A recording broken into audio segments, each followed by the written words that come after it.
And now one of the most respected investors in America is going to tell you about his secrets.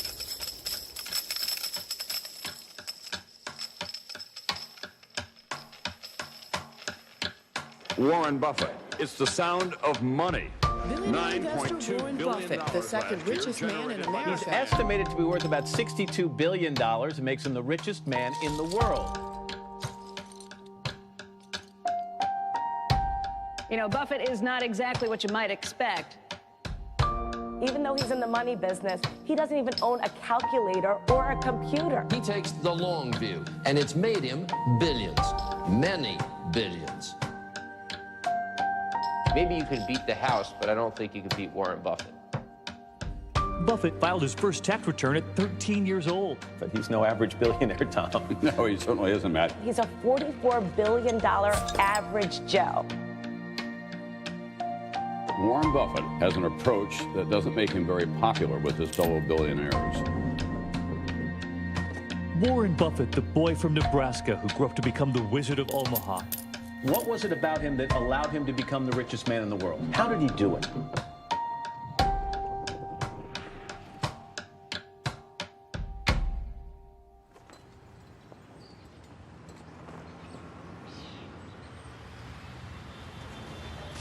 "70 years ago, I was in high school, almost a third as long as the country has been around. And when I was in high school, I really only had two things on my mind: girls and cars. and I wasn't doing very well with girls, so we'll talk about cars. But let's just imagine that when we finish, I'm going to let each one of you pick out the car of your choice. Sounds good, doesn't it?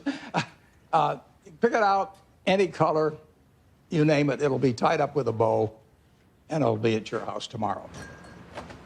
And you say, well, what's the catch? And the catch is that it's the only car you're going to get in your lifetime.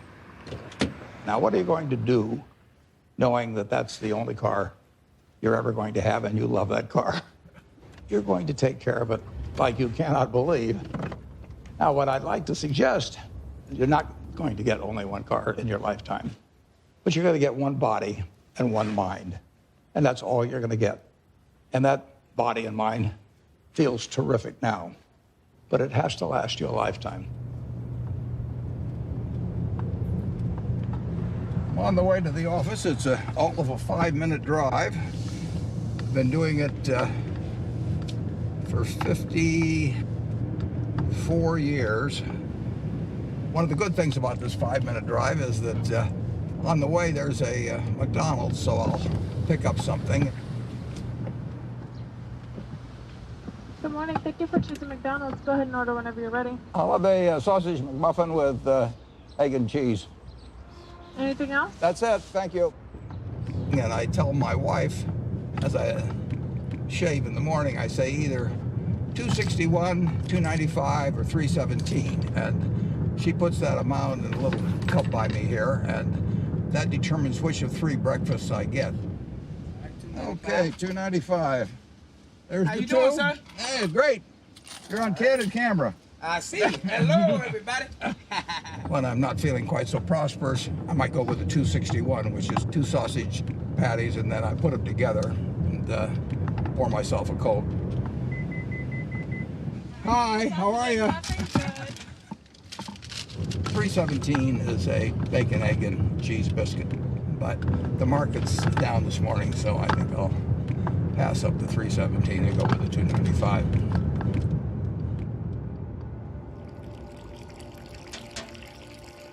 I like numbers. Started before I can remember. It just felt good working with numbers. I was always playing around with numbers in one way or another, and it was fun to have a bunch of guys over and have them betting on which marble would reach the drain first. I had a lot of energy as a kid. I was inquisitive, and I was the youngest one always in the class because I'd skip. I've always been competitive. I like to read more than most kids. I really like to read a lot. My Aunt Edie gave me a copy of the World Almanac, And that was heaven to me. And I can still tell you that the almost population was 214,006 in 1930. Some numbers just kind of stick with you. And very early, probably when I was 7 or so, I took this book out of the Benson Library called 1,000 Ways to Make $1,000. And one of the ways in this book was having penny weighing machines. And I sat and calculated how much it would cost to buy the first weighing machine and then how long it would take for the profit for that one to buy another one. And I would sit there and create these compound interest tables to figure out how long it would take me to have a weighing machine for every person in the world. I had everybody in the country weighing themselves 10 times a day, and me just sitting there like John D. Rockefeller's weighing machines. The allowance when I was a little boy was a nickel a week, but I liked the idea of having a little more than a nickel a week to work with, and I went into business very early. I started selling Coca-Cola door to door, I sold gum door to door, or sold Saturday Evening Post, Liberty Magazine, Ladies Home Journal, you name it. I think I enjoyed the game almost right from the start. But I like being my own boss. That's one thing I liked about delivering papers. I could arrange the route I wanted. Nobody was bothering me at 5 or 6 in the morning.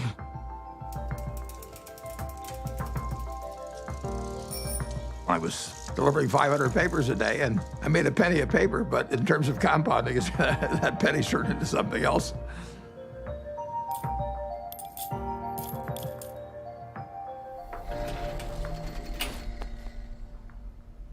Einstein is reputed to have said that compound interest is the 8th wonder of the world or something like that. And it goes back to that story you probably learned when you were in grade school where somebody did something for the king and the king said, "What can I do for you?" And he said, "Well, let's take a chessboard and put 1 kernel of wheat on the first square and then double it on the second and double it on the third." And the king readily agreed to it. And by the time he figured out what 2 to the 64th amounted to, he was giving away the entire kingdom. So it's a pretty simple concept, but over time, it accomplishes extraordinary things.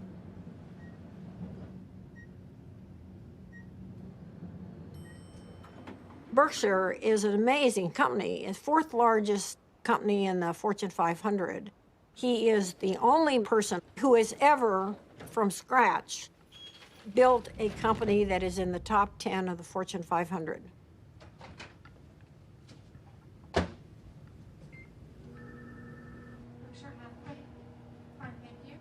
Well, Berkshire is a holding company of sorts. It owns a large number of separate businesses that operate independently of each other and, to a great extent, from the parent company, Berkshire Hathaway.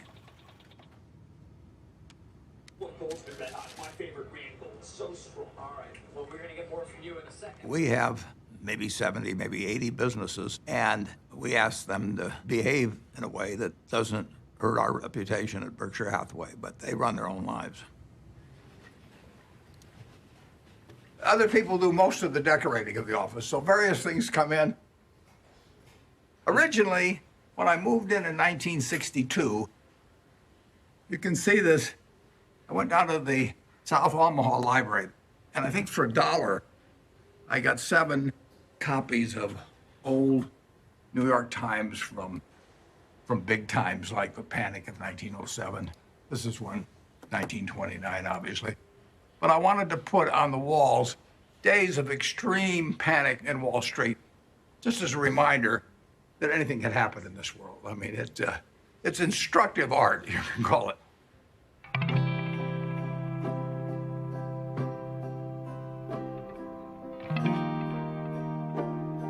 I was born in 1930 here in Omaha, Nebraska, during the stock market crash.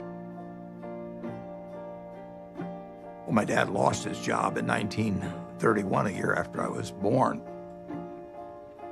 He was a stock salesman, and he had what little savings he had in the bank, and so he started his own company. He worked right through the Depression.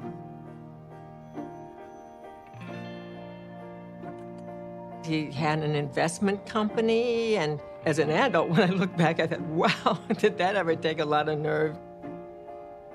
Sometimes we'd go down there on Sunday and we could play with the adding machine. My brother and I tended to play the games together. And I remember at one point, he said to me, I'm going to be a millionaire by the time I'm 30 or something like that. It was totally outside of anything my family had experienced, but he just was unusual that way. Well, I was the oldest, and then my brother, and then my sister. And my father would go to New York periodically to check on businesses and stocks and things like that. And he'd come back, he always had a costume for each of us, and Warren loved it. He was very good-natured. He was quiet. It was hard to tell he was a genius at that point. But, I mean, who was looking?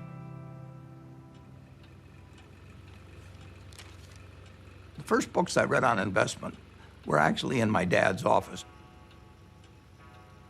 Pretty soon I read all the books in the office and read some of them more than once. My dad had various nicknames for me. He'd call me Fireball sometimes because I'd start little businesses. He didn't care about money at all.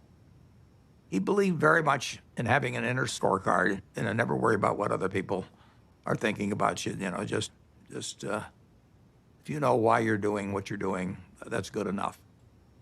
I admired everything about him to the extent that I was absorbing lessons from him without knowing it.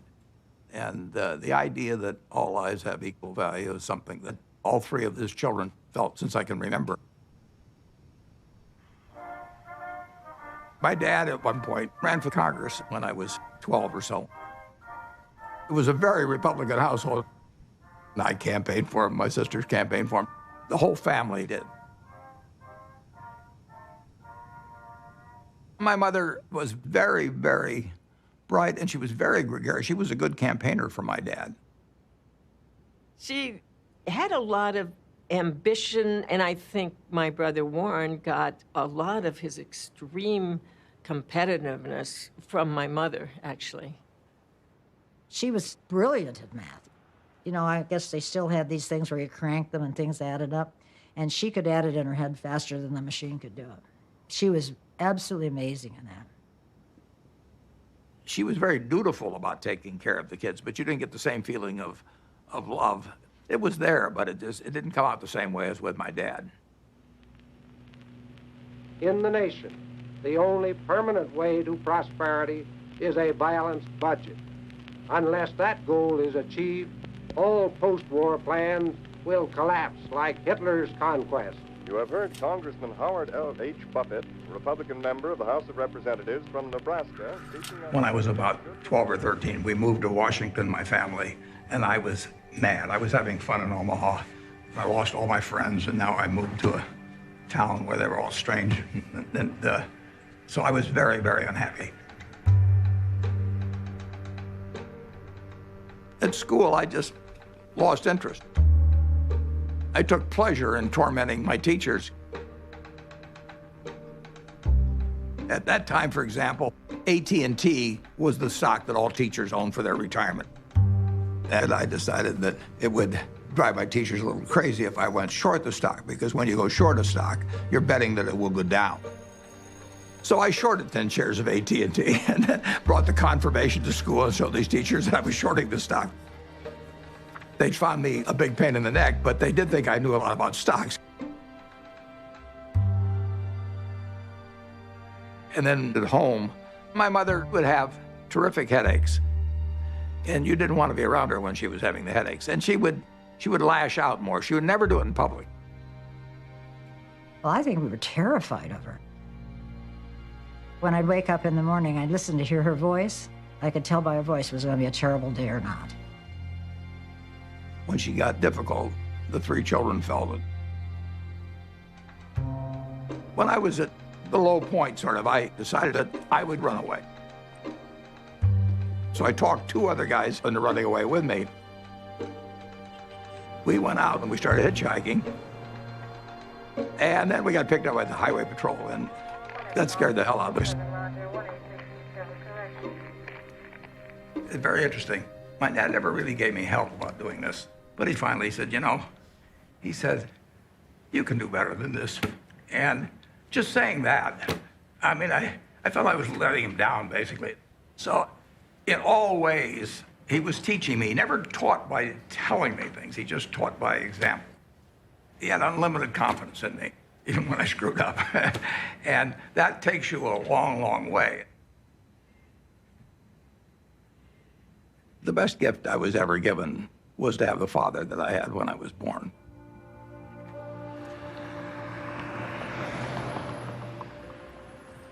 I didn't want to go to college. I was 16 when I got out of high school, and I was buying stocks. I mean, I actually was having a pretty good time, and I didn't see that there really was much to be gained by going to college, but my dad kind of jollied me into it. He had a roommate who was a friend of mine, and the roommate said it was just driving him crazy because he studied all the time, and Warren would come in like 15 minutes before the exam and just ace his way through it.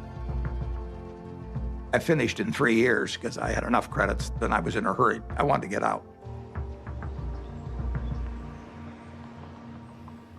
When I got out of the University of Nebraska, I applied to Harvard Business School. They told me I was to get interviewed in a place near Chicago. I got there, and he interviewed me for about 10 minutes. And he said, forget it. You're not going to Harvard. And so now I'm thinking, what do I tell my dad? You know, this is terrible. And it turned out to be the best thing ever happened to me. Later that summer, I was looking through a catalog. And in the catalog, it had these names of people that were teaching. And one was Graham and another was Dodd. I had read this book by the two of them. So I wrote him a letter in mid-August. And I said, Dear Professor Dodd, I said, I thought you guys were dead. But now that I found out that you're alive and teaching at Columbia, I would really like to come. And he admitted me. So, you know, that it just shows you never can tell.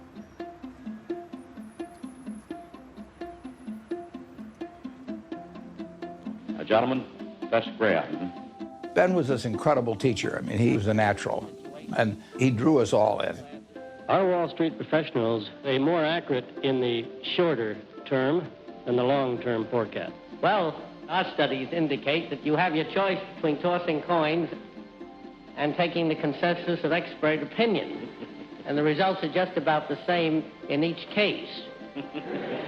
It was like learning baseball from a fellow who was batting 400. It really shaped my professional life. There are 2 rules of investing, according to Warren, and he learned this from Ben Graham. Rule number 1, never lose money. Rule number 2, never forget rule number 1. Ben Graham basically coined the term value investing. He believed in careful scrutiny of a company's financial statements, and that if you bought value, it would eventually prove out. A few years ago, I went to Amazon, and sure enough, they had this manual there. So while reliving my youth, other guys were going to Amazon probably and buying old Playboys or something, but I bought old Moody's manuals instead. And when I got out of school, I started selling stocks. I was 20 years old at the time and looked about 16 and acted about 12. So I was not the most impressive salesperson anybody ever met. But what I would do was I went through page by page looking for possibly undervalued stocks. Is this like going through an old family album? Better.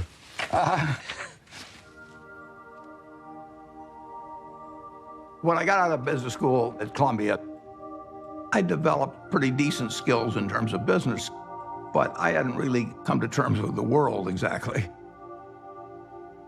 What were you like around girls back then? Bad. I was sort of out of the swing of things there for a while. I went to my 60th reunion. There's a girl there. I took her out one time to the Uptown Theater in Washington, and I asked her whether she remembered what movie we saw, and she said, no, I don't remember that. And then she said, but I do remember one thing.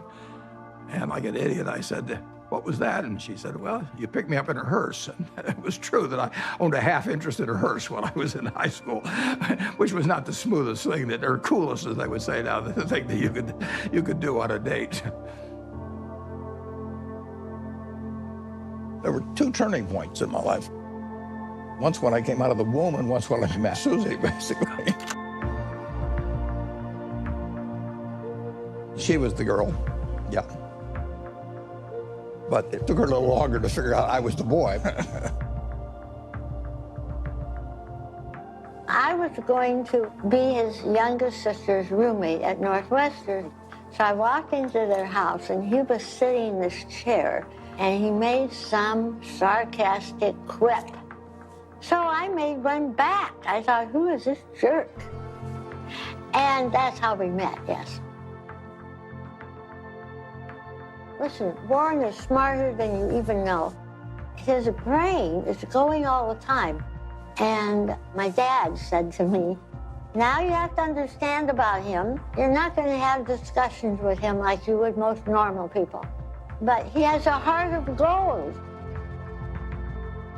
He was just totally enamored of her, and why not? And she of him.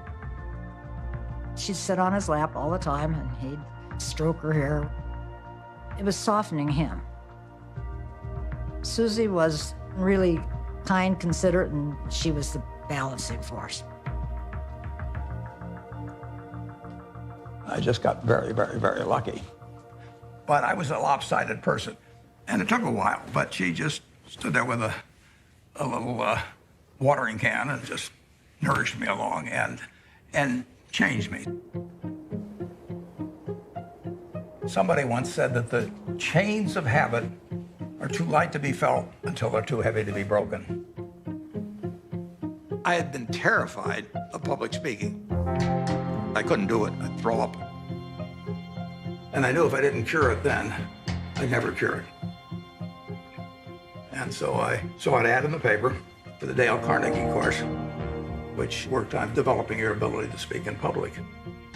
And I went down there. Be sincere. A good smile has the same effect as a puppy's tail. When a puppy wags... They made us do all these crazy things to get out of ourselves, and so we stood on tables and did all kinds of things.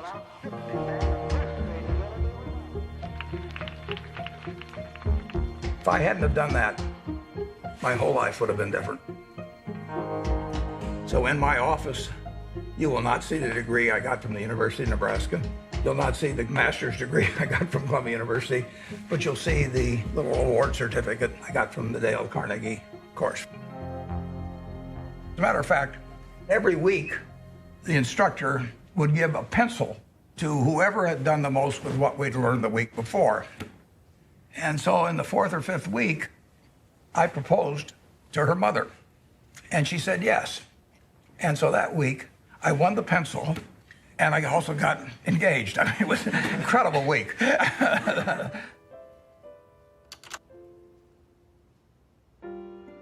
wedding date was kind of interesting because I couldn't see anything without my glasses, and I was so nervous that I just decided I'd take off my glasses and I wouldn't be able to see all those people out there.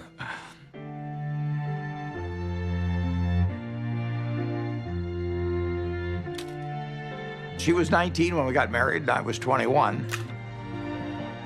But she was so much more mature than I was, there's no comparison.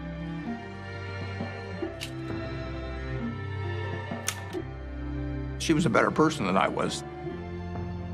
But when you get married, it's not a question of saying I'm going to put a 14% factor in for humor and 17% for intellect and 22% for looks. It doesn't work that way.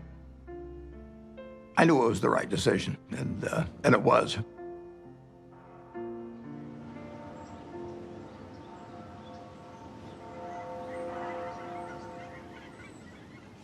You could live anywhere in the world. Why do you choose Omaha, Nebraska? Yeah, I love it. I was born about a mile from here, and I've never had a bad experience in Omaha.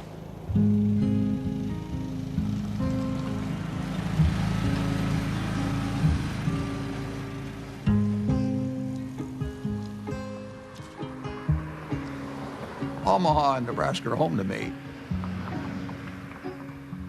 Everything about it seems like home. It's a pace, it's relationships. There's a lot of continuity, there's a lot of community, there's a lot of friendship. It's a very solid place and friendly place in which to grow up and in which to conduct a business.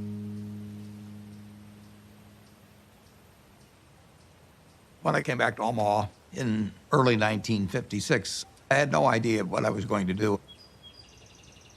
But a few months after I came back, some members of the family said, what should we do with our money? And I said, well, I'm not going back in the business of selling stocks, but if you would like to join me in a partnership, I said, I'll be glad to do it. So within a couple of months after coming back, I set up the first partnership.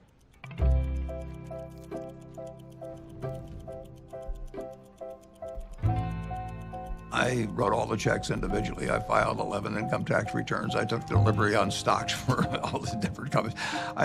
I was a one-man band there for 6 years. Warren would sit upstairs in his little office there, and I would bring up the name of a company, and most of the time he knew much more than I did about the company. He'd know how many shares were outstanding, he'd know the capitalization, he'd know the earnings. It was absolutely incredible. I mean, when Warren said something, it meant a heck of a lot. And I think all of us paid a lot of attention to Warren when he took a definite stand on something.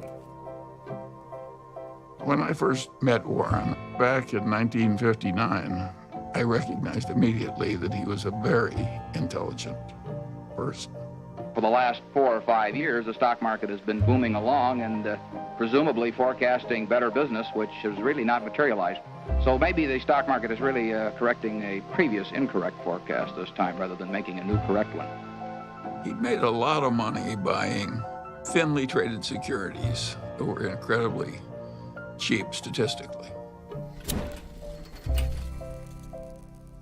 Warren was at that time dealing with small companies, and his investments often were to buy a company that you could figure was a discarded cigar butt, but it had one more smoke in it. And he wanted to buy at the right time to be able to benefit from the one smoke. The first partnership started with $105,100. I put up the 100 and the other people put up the 105,000. And then at the start of 1962, I moved to Kiewit Plaza. And by the time I moved to Kiewit Plaza, we had $7 million invested, and a fair amount was profits. I was then renting a house. I never owned a house to that point.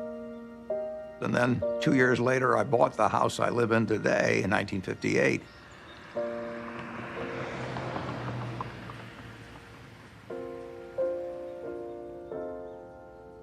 We had 3 children, Susie and I. And we had them young, incidentally, which was, I think, a very good thing.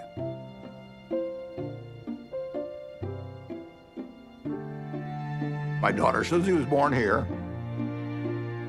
I named her Susie just like that as soon as I looked at her, because she looked just like her mother. And she was a cinch. And then Howie was, you know, this absolute bundle of energy, which made things very difficult for Big Susie for a while. Peter again reverted back to Susie's personality, and he was an easy child.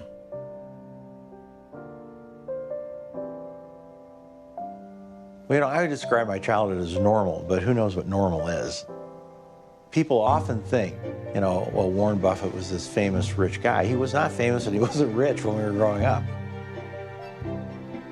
What I saw first and foremost, day in and day out, was consistency. Every day we'd hear the garage door close in the house, and then like clockwork, my dad would come in the door, I'm home, and we'd all eat dinner together, which I think surprises a lot of people. My dad, he used to rock me to sleep at night and sing Over the Rainbow. So I have this insanely sentimental attachment to that song. I've always had a really close relationship with him.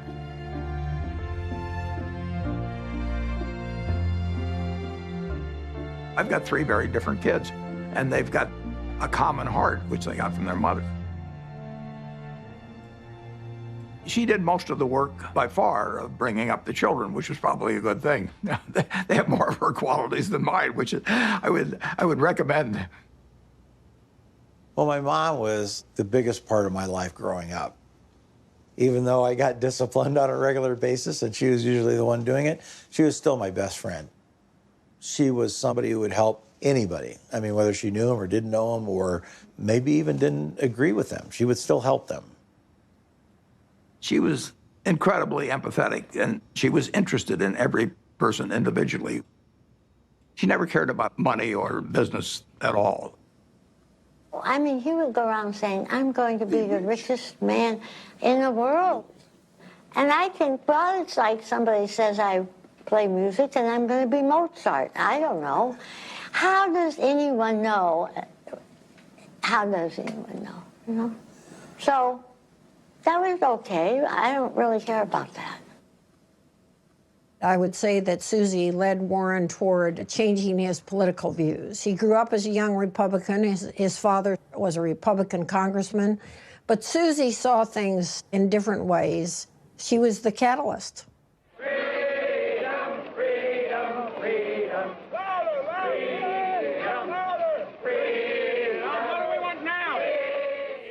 When the children were growing up, I was very involved in civil rights.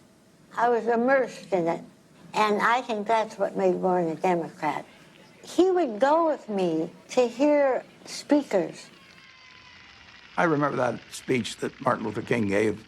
That was one of the most inspiring speeches I've ever heard. Took me right out of my seat. My wife was with me, and we both had the same experience. It was interesting. In that speech, he talked about truth forever on the scaffold, wrong forever on the throne, but that scaffold sways the future. Well, he was going to be dead in 6 months, but that scaffold did sway the future. My wife was more active than I was, but I was 100% with her mentally. I was just working a little more on my own investments. But it did make a difference what we were going to do with the money after we made it. I thought I would pile it up over the years, then she would unpile it in terms of running one very large foundation. And I was particularly good at compounding money, and therefore society would benefit by waiting. I was genetically blessed with a certain wiring that's very useful in a highly developed market system where there's lots of chips on the table, and I happen to be good at that game. Ted Williams wrote a book called The Science of Hitting, and in it he had a picture of himself at bat and the strike zone broken into, I think, 77 squares. And he said if he waited for the pitch that was really in his sweet spot, he would bat 400, and if he had to swing at something on the lower corner, he would probably bat 235. And in investing, I'm in a no-called strike business, which is the best business you can be in. I can look at 1,000 different companies, and I don't have to be right on every one of them, or even 50 of them. So I can pick the ball I want to hit. And the trick in investing is just to sit there and watch pitch after pitch go by and wait for the one right in your sweet spot. And if people are yelling, swing you bum, ignore them. There's a temptation for people to act far too frequently in stocks simply because they're so liquid. Over the years, you develop a lot of filters. And I do know what I call my circle of competence. So I stay within that circle, and I don't worry about things that are outside that circle. Defining what your game is, where you're going to have an edge, is enormously important.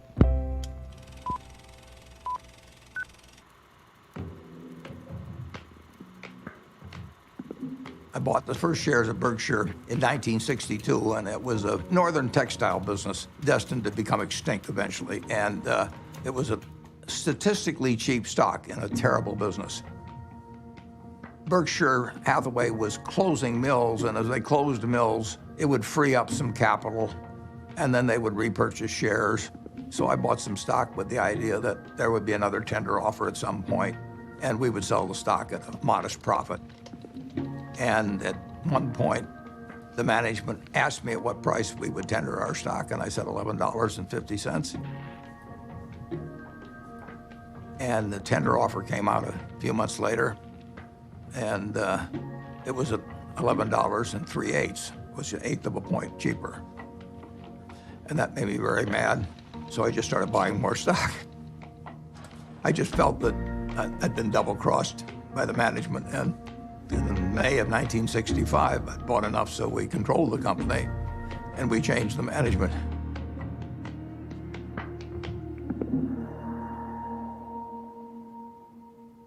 That was a pretty silly way to behave, as Warren has recounted in retrospect.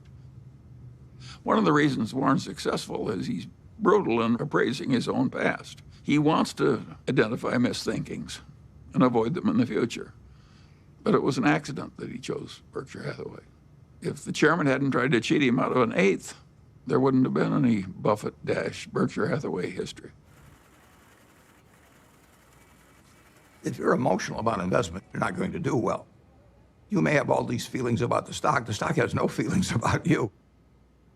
Looking back, it's interesting, that tender offer, I didn't realize it, but it happened about 5 days after my dad had died, and whether that had affected me or not, I don't know. Do you remember your last conversation with your father? Yeah, but I don't want to talk about it.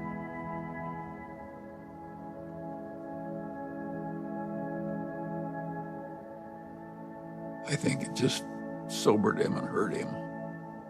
But Warren soldiers on.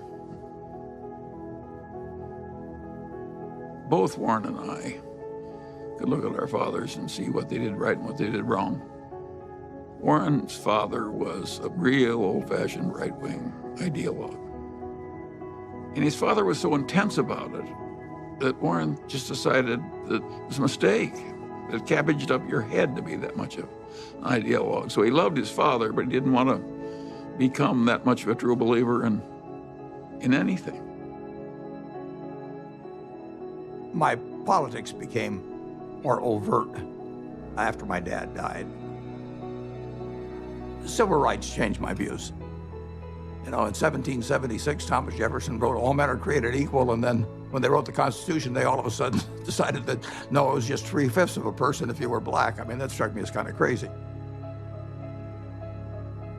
I was talking to him one day about some racial issue, and he said to me, "Wait till women discover they're the slaves of the world." Now, how many men were cognizant of that, and even women then? The initial example is really my mother. She came from a generation where the main function of the wife was to help her husband in the job. And my sisters are fully as smart as I am. They got better personalities than I have, but they got the message a million different ways that their future was limited, and I got the message that the sky is the limit. And it wasn't due to a lack of love or anything of the sort. It was the culture. On the other hand, you can look at the flip side of that and say it's quite encouraging, because if you look at what this country accomplished only using half of its talent, you know, just think of the potential for the future. I'm enormously bullish on America over the future, and part of the reason is that we, by some rather stupid decisions, essentially put half our talent on the sidelines. Warren is probably the most rational person I've ever met. Charlie Munger would be a close rival. And Charlie became a man that Warren depended on heavily. And I think his first experiences in the discarded cigar butt era convinced him that it was not exactly where he wanted to be. He'd made so much money for so long doing what he'd been taught by Ben Graham, which is to buy these very cheap stocks. And if they were cheap enough, he didn't care it was a lousy company and a lousy management. He knew he was going to make money anyway just because of the cheapness. Charlie Munger has had a big impact on me in moving me toward looking for wonderful companies at fair prices rather than fair companies at wonderful prices. And that was enormously important because it enabled Berkshire to scale up in a way that would have been impossible to do otherwise. Yep. What are the key indicators you look for within companies before making an investment? Well, I look for something that does give them a moat around it. We have a company called See's Candy out on the West Coast. See's Candy is boxed chocolates. If you give a box of See's chocolates to your girlfriend on the first date and she kisses you, we own you. You know, I mean, we can raise the price tomorrow and you'll buy the same box. You're not going to fool around with success. So the key there is the response. You do not want to go home on Valentine's Day and say to your wife or your sweetheart, preferably they're the same person, you don't say, here, honey, I took the low bid. It doesn't work. Price is, to a degree, is immaterial. If you've got an economic castle, people are going to come and want to take that castle away from you. And you better have a strong moat. You better have a knight in the castle that knows what he's doing. You're not buying an asset, you're buying a name, you're buying a brand, you're buying a real franchise here. And Charlie was more responsible for that than anybody. We were mental partners right from the moment we met. I want to know, going back 50 years, what it was like when you first met Warren. Well, I thought he was a prodigy. And I got a lot of criticism. My wife said, why are you paying such enormous respect to that young man with a crew cut who won't eat vegetables? He's ungodly smart. He's got a much broader intellect than I do. And he's magnificent at being able to condense important ideas into just a very few words. If you're not interested in the economic scene right now, you're mentally dead. Charlie has no tact. All right, let's talk a little bit about bankers. Charlie on Friday compared them to heroin addicts. Yeah, well, that's colorful, Charlie, but I would not have chosen that. I once wrote of him that when they handed out humility, he didn't get his fair share. The ideal way to run a headquarters is to have one man, preferably over 80, sitting in an office by himself. Anything else is pure frippery. He's always honest in what he tells me, so I listen to him. We never had an argument. We just kind of roll with it easily. Suppose Warren doesn't want to do something that I would have done. And suppose that happens 4 times over 40 years or something. What the hell difference does it make to me? Net, the record is working out fine.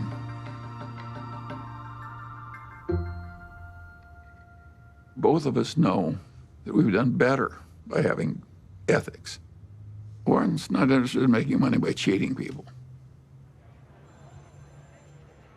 Warren's opinions of Wall Street investment bankers would not endear him to their mothers. He feels that they're, for the most part, not out for their clients. They're out for their own business interests. In the late 1960s, there were just a flood of accounting shenanigans and mergers built upon false accounting and misleading people. It was a time when a lot of charlatans were prevailing in Wall Street and were being applauded by Wall Street. And I understood what the game was about, but I didn't want to play in it. So I closed down the partnership at the end of 1969, and I took on the title of chairman for Berkshire Hathaway. Well, I think the modern Berkshire is pretty much all a reflection of Warren. I have constructed a business that fits me. It's kind of crazy to spend your life painting if you're painting a subject you don't want to look at. I've gotten to paint my own painting in business on an unlimited canvas, in a way. It's a different sort of place. I work with a great group of people that make my life very easy and that take good care of me. We have 25 people in the office, and if you go back, it's the exact same 25, the exact same ones. We don't have any committees at Berkshire. We don't have a public relations department, we don't have investor relations, we don't have a general counsel, we don't have a human relations department. We just don't go for anything that people do just as a matter of form. It's exactly the life I like. And it's not work to me, it's just a form of play, basically.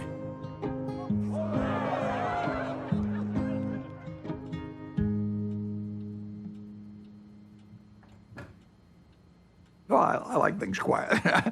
I shut the door, actually, at the office because I don't want to hear anybody talking outside.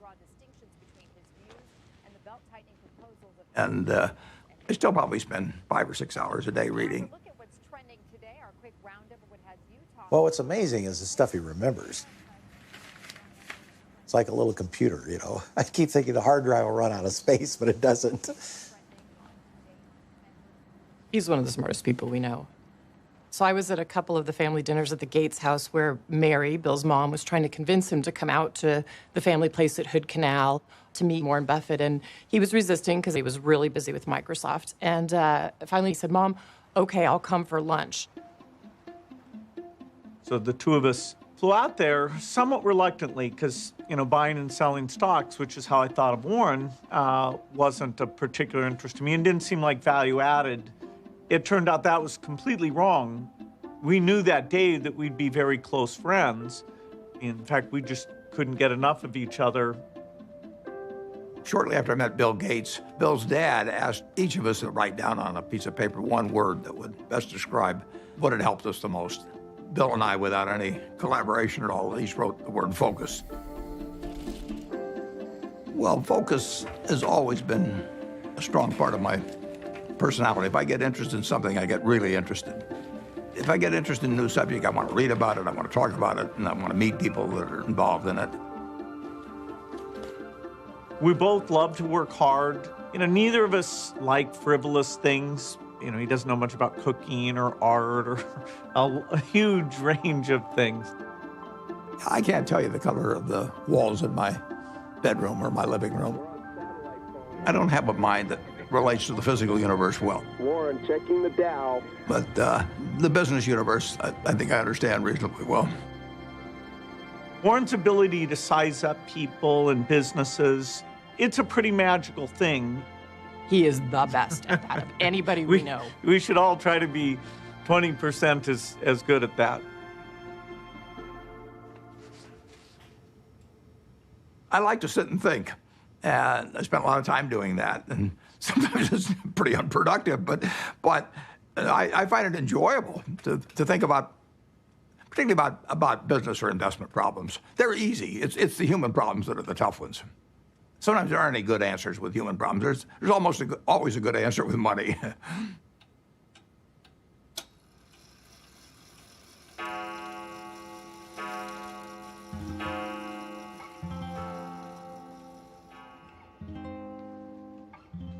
He was sort of a genius. I think sometimes geniuses are by default lonely and isolated. He was not really well adjusted.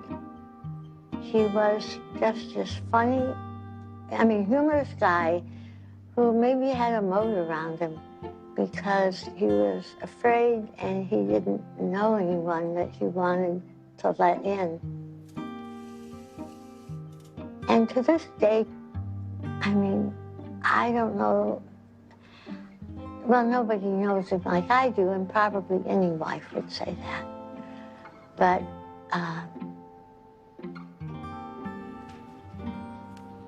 he's a loner in a sense. And it's difficult to connect on an emotional level because I think that that's not his basic mode of operation.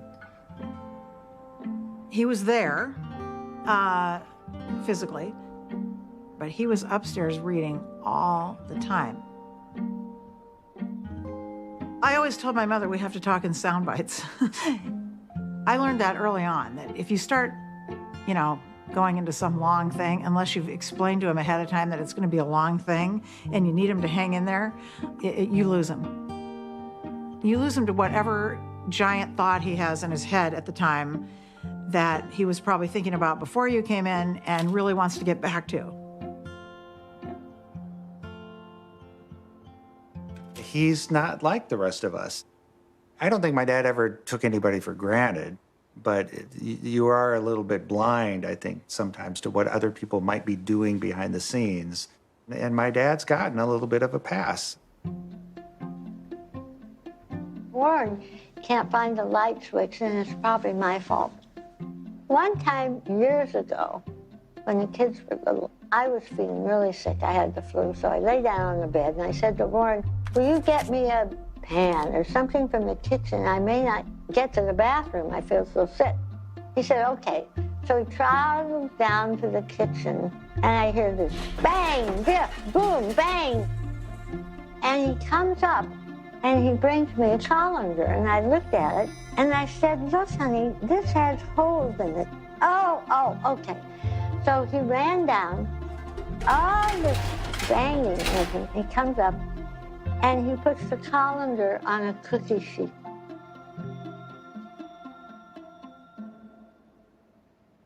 Physical proximity to Warren doesn't always mean that he's there with you.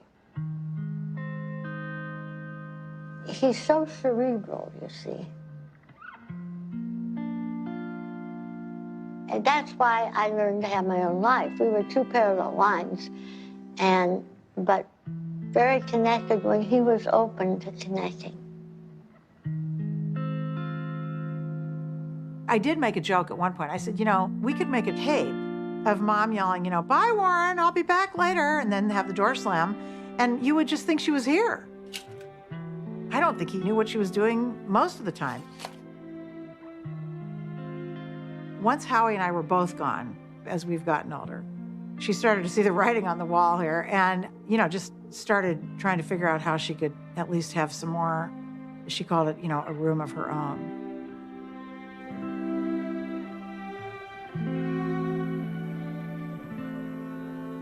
The worst mistakes involve not understanding other people as well as you might.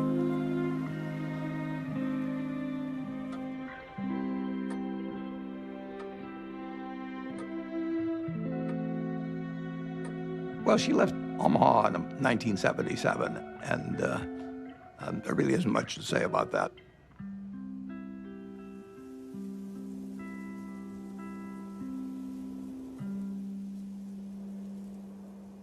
It was devastating for him. And I came home because I can't say I was mad at her exactly, but I kept thinking, how can you leave him? He can't function by himself. So my mother, she'd asked a bunch of her friends to sort of look in on him. And Astrid was one of them. So I called Astrid. I said, Astrid, will you take one, make him some soup, go over there and look after him because he's not going to make it. And it took him a while to figure it out, but he figured it out. I said, I'm not leaving you because I'll be wherever you want me when you want me.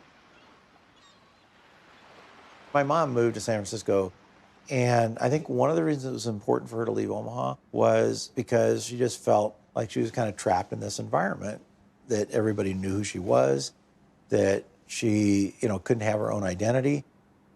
He knew that there was something she needed to do, and that she really recognized that the money gave us all and her a choice in a lot of ways that a lot of people didn't have. There was a time Warren was getting criticized that here was this very, very rich man who was getting richer every year and really wasn't giving a lot of money away. And there was terrific criticism by some people, which Warren never said anything about. The biggest thing in making money is time. You don't have to be particularly smart, you just have to be patient. Susie didn't want to wait as much as I did, but she never quite appreciated compounding like I did. That is a disagreement we have. I run a foundation now. I think we should be giving more money away. But I understand why we don't, because it's business. To me, the crux of it is that it wasn't the money itself. You can see that in the way he lives. I mean, he doesn't buy huge paintings or build big houses or anything like that. It's all mental with him. And the money is his scorecard. And he used to say to me, everybody can read what I read. It's a level playing field. And he loves that because he's competitive. And he's sitting there all by himself in his office reading these things that everybody else can read. But he loves the idea that he's going to win. I'll tell you how you do it. Have you ever seen a juggler juggle 25 milk bottles? How did he ever get to do that? The answer is he started with 1 bottle, and 2, then 3, and just kept doing it, and pretty soon he was at 25. And that's the way we did it. So basically, we started out with cash and ended up buying a bunch of businesses, including insurance companies. Insurance is in itself a profitable business, but it has the additional advantage of creating something that's called float. And float is the money that hangs around Berkshire while a claim is waiting to be paid. And Warren turned out to have an extraordinary ability to use the money thrown off by the float to buy companies that fed the growth of Berkshire. In 1983, Mrs. B cashed in on her business by selling control for $55 million to a company owned by investor Warren Buffett.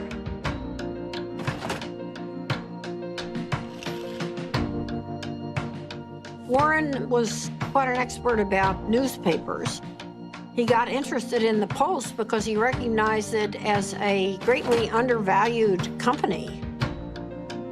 He had to write me a letter. Dear Mrs. Graham, I've just bought 5% of your company, and I mean you no harm. And I think it's a great company. I know it's Graham-owned and Graham-run, and that's fine with me. And I thought, whoa, this guy's really terrific. He used to come to board meetings with about 20 annual reports, and he would take me through these annual reports. I mean, it was like going to business school with Warren Buffett. Kay Graham did introduce Warren to the world of Washington, entirely different group than he had ever dealt with before. It was clear that working with Kay gave him a different kind of confidence, and he was the star. Everyone wants to hear what Warren Buffett has to say. The Oracle of Omaha, building his image and having some fun.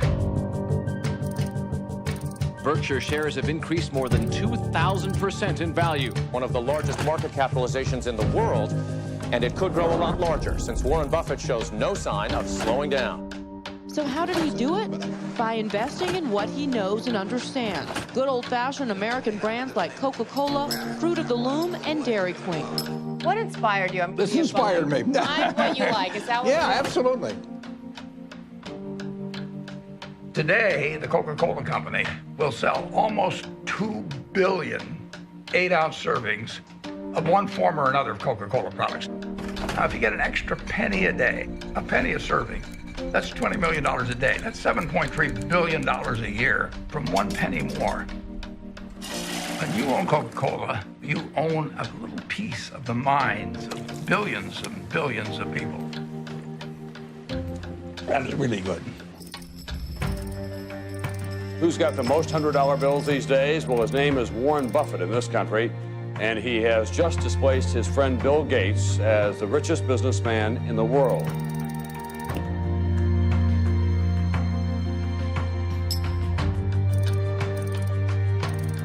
And the purpose of Wednesday's meeting was to discuss Buffett's company, Berkshire Hathaway's plan to purchase railroad giant Burlington Northern. Valued at $26 billion, this would be Buffett's largest acquisition ever. He's created Berkshire from virtually nothing into hundreds of billions of dollars of market cap. Nobody else has a record like that. He wanted to have an outstanding reputation, that he never really upset the apple cart when he bought a business, that he kept the management in place.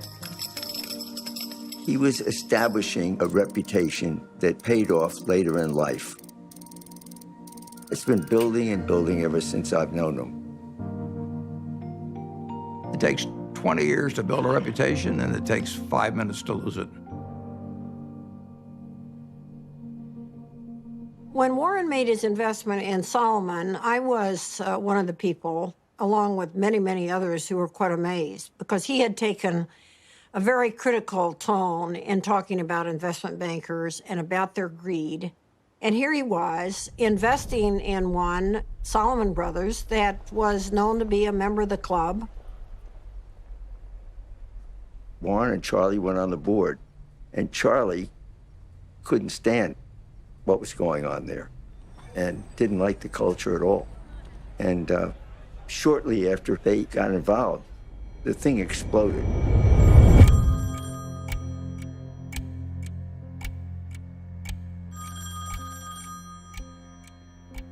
In 1991, on a terrible day in August, I got a call, and the two top officers of Solomon were on the other end, and they said that we had a problem. This is NBC Nightly News. Good evening. It is the kind of scandal that rocks Wall Street and raises questions about the integrity of our financial institutions. With the giant securities firm of Solomon Brothers under investigation for improper trading of Treasury bonds. Solomon admitted it exceeded the limits of trading in government bonds, once by buying bonds in the name of a customer who didn't even know about the deal. Solomon Brothers is under investigation by the Treasury Department, the Federal Reserve, the SEC, and the Justice Department. But more important than the fate of the firm itself is the impact their actions could have on the public trust and on the credibility of the American market worldwide. The company owed $150 billion. It owed more money than any other private company in the United States at the time. And that night, I met with the man that ran the Federal Reserve of New York, who was the sheriff, in effect. And I said, I've never really owed very much money before. I said, I've got a little mortgage on a house, but $150 billion is a little staggering. And I was hoping he would say, well, don't worry, Warren, we'll give you a few weeks to breathe. And he said to me, prepare for any eventuality.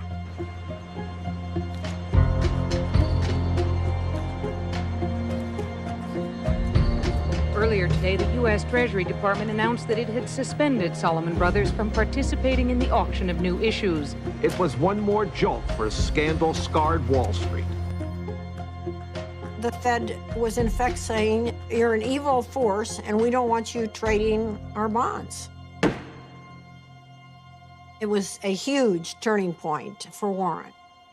And he believed that at that particular point, his reputation was on the line.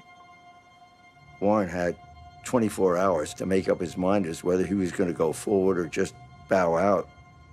And I think at that point, Solomon Brothers could have gone into bankruptcy. And Warren stepped up and took responsibility. Okay, I'm Warren Buffett. I was elected interim chairman of Solomon Inc. A few hours ago at a board of directors meeting. Why was it necessary for you to step in, and what is your mandate of leadership? I think that it was necessary to step in because I would do whatever was needed to dig out any bit of information about what's happened in the past, and I would do everything I could to make sure that things are exactly right in the future. Mr. Buffett, are you satisfied that the worst? I had to convince the Treasury that what was done in the past was awful and stupid, and they had every right to be furious at us. But this firm employed 8,000 people, and it was going to go out of business unless they let us continue, basically. Warren believed that there was a too big to fail scenario. The term was not used then, but he believed that Solomon was too big to fail. And if Solomon went down, it would take other important parts of Wall Street with it. We had this death knell from the Treasury, so I called the Treasury. Nick Brady was the secretary. I'm pleading for my life, and I'm sure my voice was cracking and everything else. I said, Nick, this is the most important day of my life. And that I really did feel that it was going to be a colossal disaster. He wasn't sure I was right at all. In fact, he probably thought I was wrong, but he knew that I felt what I was saying. So the Treasury modified its order, and in effect, of course, it was quite an endorsement. It was huge.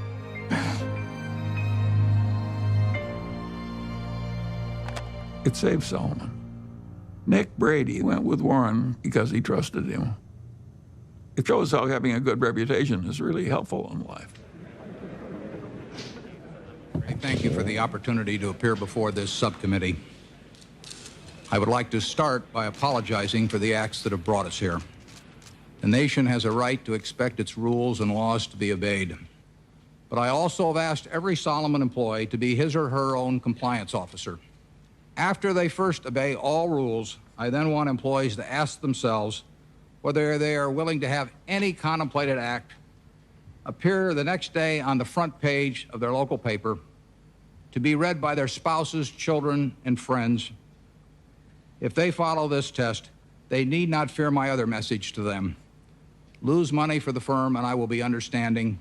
Lose a shred of reputation for the firm, and I will be ruthless. I welcome your questions.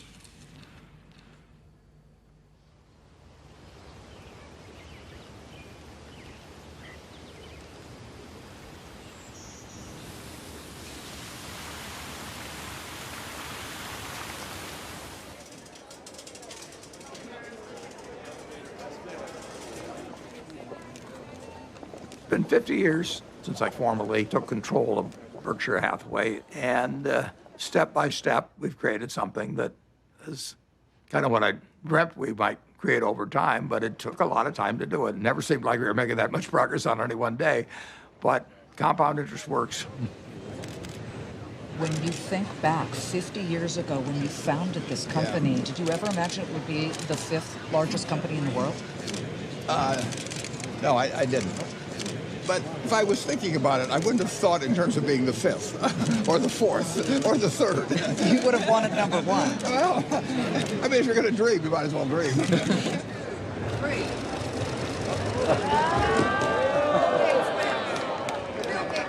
Well, a Berkshire Hathaway shareholders meeting is partly a fun festival. It's sort of a Mardi Gras for people that come every year. It's a chance for us to have a lot of fun and meet the people that have entrusted us with their money. Well, we used to have just 30 people in a cafeteria, and now we have this huge public spectacle. Celebration is part of making a group of people work well together. It's a celebration. We are glad you're here at our meeting. Be sure to check out our wares.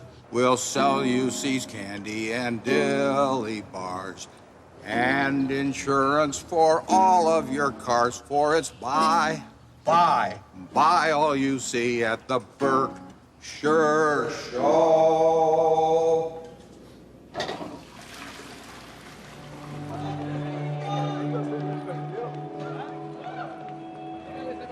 He truly loves to do what he does. I think investors who own Berkshire Hathaway, they see themselves as a part of a community. There are more long-term holders of Berkshire than any company. People consider it a religion.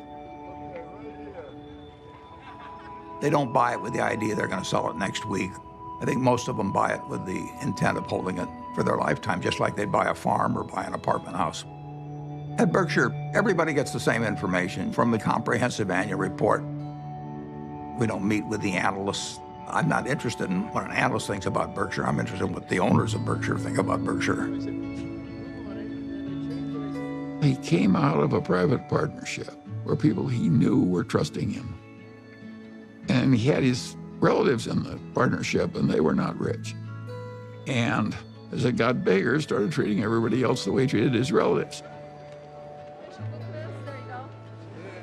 In terms of our feeling toward the people who are shareholders, we regard them as our partners. They're not some faceless group of people, and that's why at the annual meeting, I love seeing 40,000 of them. It gives real meaning to what we're doing every day. Let's try. If you knew Susie like I know Susie, what a gal. We just have a lot of love and respect for each other, and that's never changed. I don't go to most things in Omaha because I think Astrid lives there with him, and that's for her to do. And then we do all kinds of things. Strange as it may seem to people, I always think, who cares? If it's working between the people who are directly involved, who cares what anyone thinks? And my mother and Astrid were very close. They really, really loved each other. And I think that my mother was glad that she was there because she loved my dad. She wanted him taken care of and happy, and there's no one better than Astrid. I mean, she loves my dad. She wouldn't care if he had 1 cent. Well, Astrid has lived with me for a long time. She's done wonders for me. It worked well, but I don't think it'll work for lots of other people necessarily. Susie and I loved each other, and we admired each other, and we were totally in sync with what the other was doing, but we were two different individuals.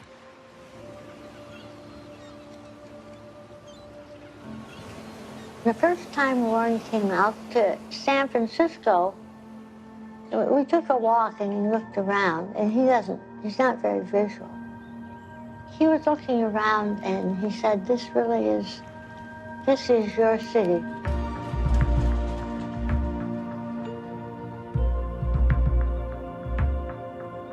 I am so drawn to color and light and form and nature that he thought it was a good place for me. Over the years, I've developed a better understanding of human nature. I can learn a lot about investments out of a book, but I don't think you can learn as much about human beings. You really need some experiences, and I'm wiser in that respect than I was 40 or 50 years ago, even though I can't rattle off numbers the same way I used to be able to.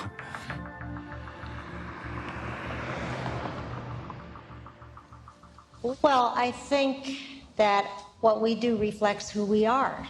That's true for everybody in this room. And if you do the work I do, you meet the best human beings in the world. People who've made a choice not to make money, but to serve other human beings. I think it's the best kind of life anyone could have. I was with her in Arizona at this Fortune Most Powerful Women's Conference, and she told me that she'd had a biopsy the day before, and I didn't really think much of it.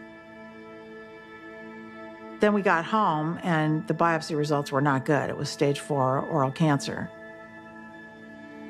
I was on my way to a board meeting in India, and I remember saying to her, I'll see you when I get back. And she rarely cried, and she just started crying. I said, no, you need to stay here, and you need to come out for the operation. So we were all there, and the day she was going into the surgery that morning, my dad, it's funny, there's some of it he just can't, he just can't. The thought of something happening to her was just, for him, it was just the worst thing that could happen. She knew it was going to be really difficult. She knew the recovery was going to be brutal. So I think that she had that surgery for others. It was quite a big surgery. She couldn't talk, she couldn't swallow, she couldn't eat. But she came out, and I really was with her for the next 4 months or so. And my dad came out every weekend.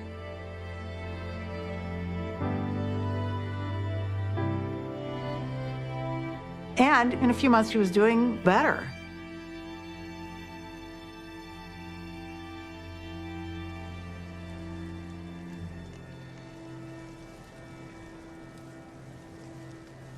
She and my dad had gone to Cody, Wyoming, which they did every year with a bunch of friends.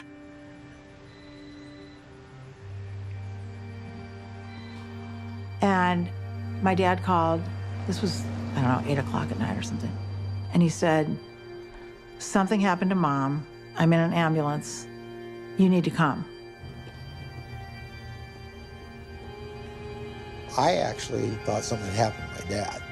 I don't know why I thought that, but I guess I thought, my mom had this recovery, it was successful, and why would anything happen to her?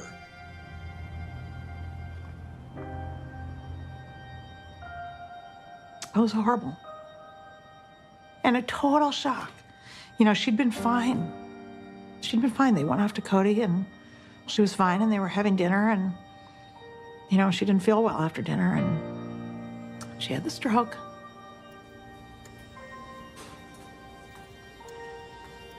We went into the hospital room, and my dad was sitting there. He'd been sitting there all night, holding her hand. I was so proud of him, because when it came down to it, he knew what he was supposed to do, and he did it, which was nothing. So my dad went to sleep, and I sat with her, and I just kept putting my hand on her heart to see if she was breathing. And at one point, I didn't feel anything. So I went out and I got the nurse. And I said, can can you come in here? And she said, no, she's gone. So I have to say one of the worst moments of my life was waking my dad up to tell him that.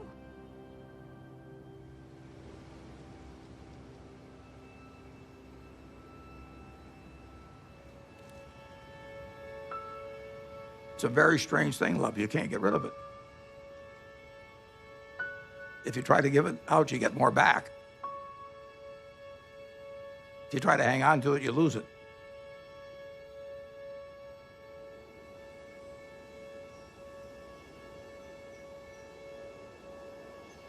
Susie really put me together. She believed in me. She put me together, and well, not only turned out to be the person I turned out to be, but I actually wouldn't have been as successful in business without that. She made me more of a whole person.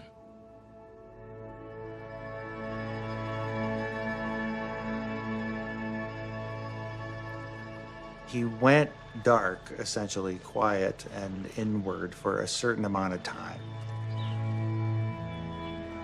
You know, my dad is a solitary guy, and he had lived essentially a solitary life in a lot of ways.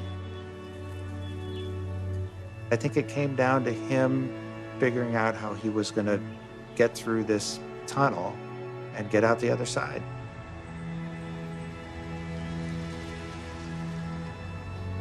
In my head at the time, I thought, God, I don't know if he'll ever get out of bed.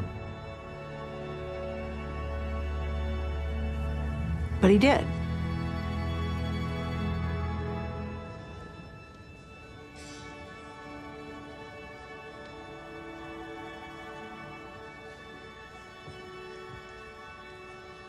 Welcome. I'm Patty Stonesifer, the CEO of the Bill and Melinda Gates Foundation. And we appreciate you coming today, especially since I sent a very vague and very late notice to ask you to come to a conversation with Bill and Melinda on the future of philanthropy. So let's get on with it. I have the pleasure of introducing a good man whose great decision is going to change the world, Warren Buffett.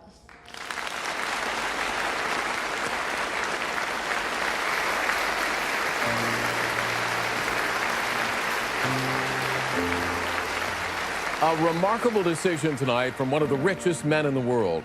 Mega billionaire Warren Buffett says he is giving away most of his fortune to charity. Buffett has pledged to give away the bulk of his fortune to the Bill and Melinda Gates Foundation and giving more than 15% of his money to foundations started by his 3 children and his late wife, Susan.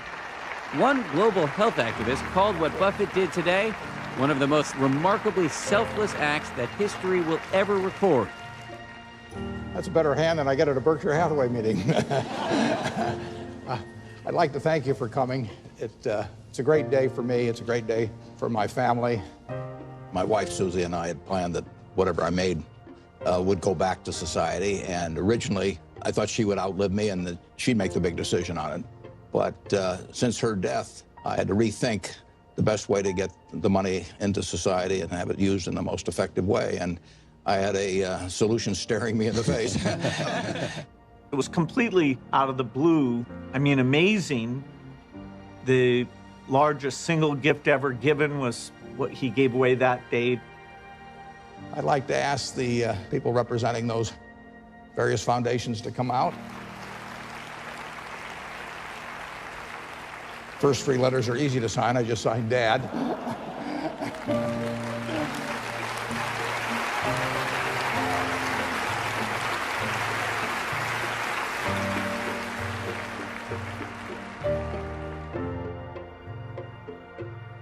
When he wrote the letter to us, he put something in that letter that was incredibly important to me, which was exactly how our foundation behaves, which is if you're gonna try to bat 1,000, you won't do very many things that are important. But if you're willing to basically strike out a few times, you can really change something big. ICCN! Well, I feel terrific about the fact that my 3 children each run a separate foundation that combines their special interests, whether it's early education or whether it's farming in areas where people's techniques for using small plots of land could use a lot of improvement. All kinds of ways, vaccines, you name it. More powerful than Buffett's gift is the message he's sending to other wealthy Americans, that those who have the least in this world should benefit from those who have the most.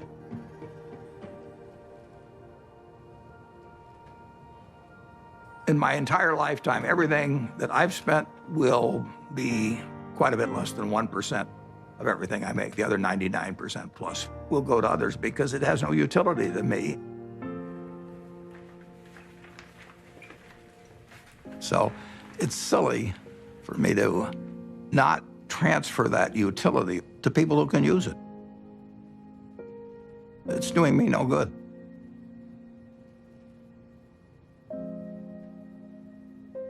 I am so proud of what we do. I almost cry at every board meeting because I just think she would be so proud. And that is my biggest job, in my opinion, is to make sure that every penny gets spent the way she would want it spent. Whoever you are in this life, you don't want to think you wasted a lot of your energy and love and time on something useless. I always thought I'd marry a minister or a doctor or somebody out doing some valuable service to human beings. And the fact that I married somebody who makes just piles up money is really the antithesis of what I ever thought. But I know what he is, and he is, there's no finer human being than who he is.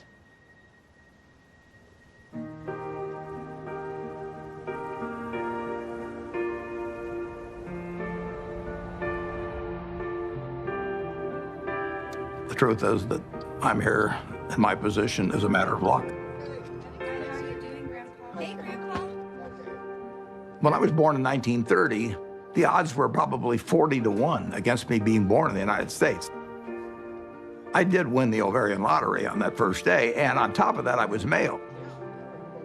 Put that down as another 50-50 shot, and now the odds are 80-1 against being born a male in the United States. And it was enormously important in my whole life. To think that that makes me superior to anyone else as a human being is just, I can't follow that line of reasoning. Terrific. Okay, good luck. I think I was lucky to have been standing alongside Warren Buffett while he was becoming Warren Buffett. He has developed over the years. He's broadened. His values extend through all of his life. He wants to lead a life that he and his father, if his father was still living, would say was a good one. I think he's going to end up in the history books 100 years from now. I'm not sure what role he's going to be assigned. Will he be famous for what he did as an investor or as a philanthropist? But Warren said that his ambition in life is to be a teacher.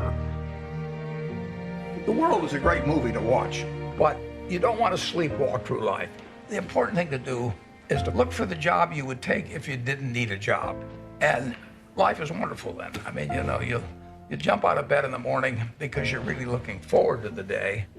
I have, for over 60 years, been able to tap dance to work just because I'm doing what I love doing. And I just feel very, very lucky. Okay, class dismissed.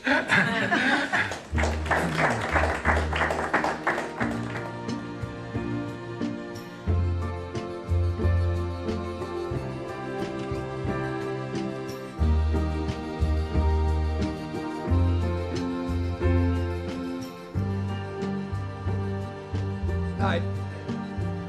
Do you fear death? No, I don't. I've had a terrific life. I feel, you know, it's going to happen. And I have no idea what happens after it. I'm an agnostic, so it may be terribly interesting. It may not be interesting at all. We'll find out. But physically, I'm pretty well depreciated. I'm getting down to salvage value.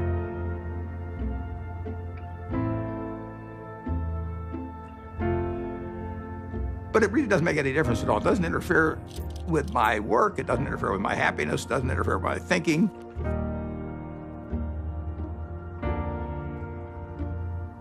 I don't feel any diminution in my enjoyment of life or enthusiasm for life at all. In fact, in a sense, the game that I'm in gets more interesting all the time. It's a competitive game, it's a big game, and I enjoyed the game a lot.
Upon a star and wake up where the clouds are far behind me,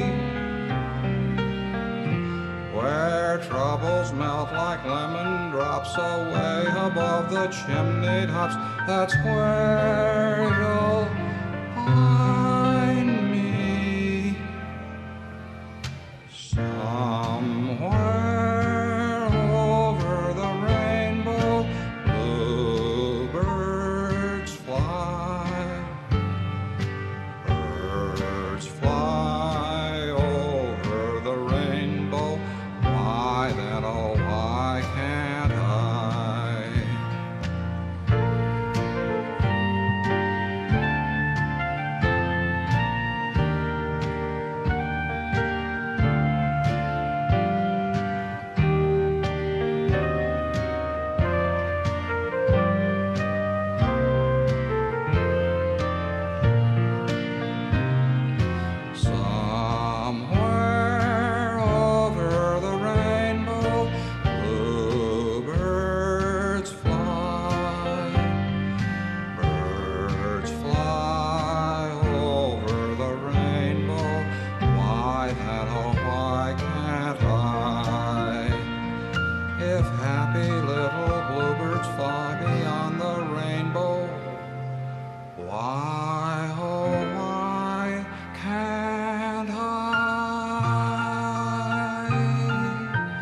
Good night, Susan.